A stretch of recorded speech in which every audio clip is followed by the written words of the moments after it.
Estamos aqui com o mestre João Emílio, da equipe Chutebox em São Paulo. Vou começar mais uma entrevista aqui para o nosso blog Sempre em Pé.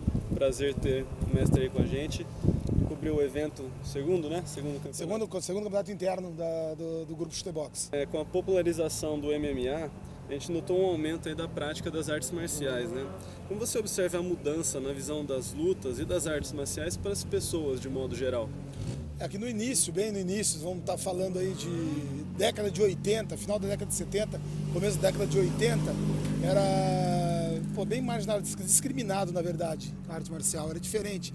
Primeiro porque estava iniciando um trabalho, principalmente no Muay Thai, no Brasil, o Chutebox foi fundado em 78. Então era bem diferente do que é hoje. Na época quando nós começamos, eu lembro na época quando eu comecei a treinar, eu tinha 14 anos, não tinha aparelhagem, não tinha protetor de boca, luvas eram muito precárias, luva com crina de cavalo. Então, começou um troço, e já no resto do mundo também não era tão adiantado assim. Falava-se muito em boxe. E depois veio o Vale Tudo. Ninguém se falava MMA, era Vale Tudo, que tinha uma parte que era da família Gracie que praticava, e tinha um ícone aqui do Brasil que era o Zulu, também bem no início. Então era bem marginalizado. Depois veio mudando, já existia, depois na década de 80 o UFC, já tinha, só que não tinha essa projeção que tem hoje. Aí com o tempo veio melhorando as coisas, nós fomos fazendo atletas, a Chutebox foi pioneira no Muay Thai e no MMA também, porque os lutadores a Chutebox, que foram feitos na Chutebox até hoje estão brilhando aí no mundo inteiro. E hoje em dia é muito difícil você assistir um Bellator, um UFC ou qualquer outro evento do mundo que não tenha um atleta da Chutebox ou não tenha alguém que passou pela Chutebox, um treinador que aprendeu na Chutebox. Então a imagem hoje está bem diferente, cresceu, evoluiu. Eu acredito que ainda tem muito a crescer ainda, tem muita coisa para acontecer. Principalmente na parte em pé, porque eles usaram muito o MMA no Muay Thai, só que não divulgavam o nome Muay Thai, divulgavam o nome MMA, mistura de artes marciais. Agora não, já tem vários eventos, já tem agora parcerias com eventos grandes aqui na América Latina, que estão divulgando o Muay Thai. Porque vários lutadores, aconteceu também o seguinte, lutadores de Muay Thai que estavam lutando kickbox e divulgando o nome kickbox. Essa realidade já é outra hoje no Brasil. Já existem eventos especializados em Muay Thai e que vai divulgar o nome do Muay Thai, não do kickbox nem do MMA. Como funcionou o amadurecimento da equipe ao longo do tempo para a continuidade e a revelação de atletas? Na verdade foi o seguinte, a Chutebox foi pioneira. Eu lembro que na década de 80, ninguém não falava-se muito em jiu-jitsu, fora Rio de Janeiro. E uma parte lá de cima do Nordeste que se falava em jiu-jitsu. E nós já praticávamos jiu-jitsu na Chutebox. Só que o início foi tão que nós não tínhamos nem tatame. Nós tínhamos um ringue improvisado dentro da primeira academia de Chutebox, que foi em Curitiba, no Alto da 15. Isso na final da década de 70, começo da década de 80. Foi improvisado e nós treinávamos chão em carpete. Não tinha, não existia tatame. Não tinha, era bem precário. E aí começou o Rudimar, o mestre Rudimar, o grão-mestre Rudimar, que sempre foi um cara visionário na arte marcial. Ele sempre teve, até sempre brinco com ele, não teve um passo à frente, ele teve uma maratona à frente dos outros, cara. Sabe que ele teve essa visão de estar preparando os meninos, estar preparando os atletas, e nem estou falando que é da primeira safra, não, da segunda safra, que é Vanderlei Silva, depois veio o Anderson. Estou falando da primeira safra. Uma anterior a essa aí foi onde teve a estrutura, que vinha o Augusto, vinha o Seco, o Giovanni, era uma turma que, cara, não teve tanta evidência na mídia, porque não existia eventos grandes para a gente estar praticando. Mas a gente foi a base lá atrás. Depois veio a segunda safra, que essa safra deu mais frutos. Mas tudo isso graças à visão do mestre Rudimar. Foi um cara visionário. Viu bem além, bem além. Interessante, muito bom. E há tempos, né, que o mestre forma profissionais na luta. Como você definiria o papel do mestre para o lutador? Então, é importantíssimo. Na verdade, hoje nós estamos com um problema muito grande. Mestre tá tendo um monte. Depois do Facebook, Instagram, cara, tem mestre, mas tem mestre de tudo, cara. De tudo que você pensar, até arte marcial que a gente nem conhece, tem mestre. Só que não tem origem, não tem de onde veio, não veio de lugar nenhum. Eu acho que simplesmente deitou, dormiu e acordou mestre e começou a fazer um trabalho, porque treinou numa academia há alguns meses ou até anos e está fazendo esse trabalho, está errado. Primeiro, eu me formei preta já fazem 30 anos. Eu tenho 11 faixa preta. 11. Eu conheço cara que se formou em 2010, 2009, tem 200 preta, entendeu? Até o faixa preta, não, o Krang preta, a gente fala faixa preta, porque antigamente, essa na década de 70, a gente usava no Muay Thai ainda a faixa na cintura, tá? Porque a gente não tinha o Krang, a gente não usava, a gente usava faixa na cintura mesmo. Então ficou isso das antigas de faixa a faixa, mas é Krang.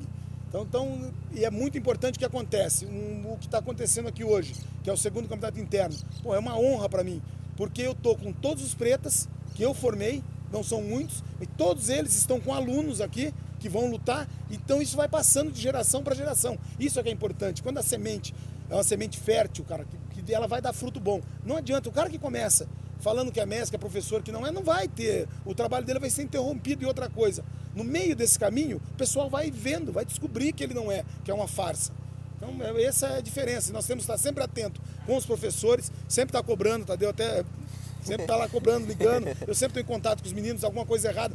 Geralmente, eu entro em contato mais para puxar a orelha do que para elogiar. Elogiar eu elogio muito pouco, porque a gente está vendo que está errado. Algumas coisas que estão erradas, são pequenas coisas. Então essa é a função do mestre, está corrigindo e está sempre junto. Precisou, não tem horário, não tem dia, é uma família. O chutebox é uma família de verdade.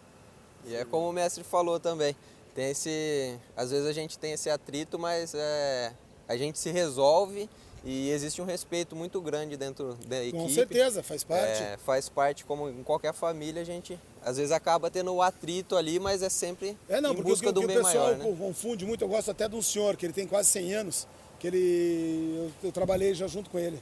Ele fala para mim assim, aqui não é palavra de rei é que não volta atrás. Não. Tem algum problema, eu converso com o Tadeu, eu converso com qualquer outro professor que for. Às vezes a minha visão está diferente, eles estão certos. Não, Tadeu, estava certo o que você fez, está certo, não tem palavra de rei. A gente está aprendendo, a vida da gente, a evolução é dia a dia. Tá? Faço 50 anos agora, em março do ano que vem, e estou aprendendo. E o dia que eu parar de aprender, morri. Estou aprendendo todo dia. Um dos principais enfoques do blog Sempre em Pé é o Elo Educação e Esporte. Existem projetos da Chutebox em nível nacional e também na região, com escolas que estabelecem esse exercício, e qual que é o papel das artes marciais em relação a essa transformação social que tanto se prega? Eu queria até colocar um enfoque aí, que eu conheço de perto alguns projetos e até a parte com relação em alguns projetos resgatando pessoas das drogas para transformar a sociedade. Acho que isso daí é um ponto muito importante, a gente começar na base lá na educação, para não ter que fazer o trabalho final de hora que chegar numa clínica de reabilitação, que é muito mais difícil da gente trazer. A base é tudo, nós temos projetos, tem projeto em Curitiba, que é o BA, que faz um projeto muito bonito em Curitiba. Nós tínhamos um projeto muito bonito em Piraju, depois com a troca de prefeitura, ele tirou um espaço que nós tínhamos. Aqui em Santa Cruz do Rio Pardo, o Furioso, que é o que comanda a Chutebox daqui, tem um projeto que trabalha aqui. E fora isso, nós ajudamos algumas clínicas, principalmente a Levanta-te de Piraju. A gente ajuda, que nós tínhamos atletas até, que nós tiramos da droga e estavam internados lá, na clínica. O Tadeu focou bem, porque o que acontece? O pessoal espera acontecer para depois vir resolver. Não. Eu sei por experiência, cara, porque eu estou já desde 89 ministrando aula em Piraju e passei para outras pessoas que estão com a academia, e todas as pessoas que eu olho hoje, pessoas que eu dei aula, que estavam na academia desde pequena, não tiveram problema. O problema vem quando a pessoa já vem de um vício, você tenta recuperar, ela pode recair. Mas se essa pessoa já encaminhou desde pequena na arte marcial, não estou falando só Muay Thai não, em qualquer arte marcial, ou melhor, em qualquer esporte que ela encaminhou, ela vai se dar bem pro resto da vida, tem uma doutrina, tem uma disciplina, você aprende a respeitar o próximo. E uma coisa interessante, eu não sei se está atual esses dados, eu vi isso há uns 3 anos atrás, que a cada dólar investido no esporte, você economiza 10 na saúde. Então, quer dizer, eles esperam acontecer prevenção de várias doenças, de várias obesidade, problema cardíaco, um monte de coisa que o esporte previne. Só que ainda a cultura do Brasil ainda não chegou nesse ponto, mas um dia vai chegar com certeza.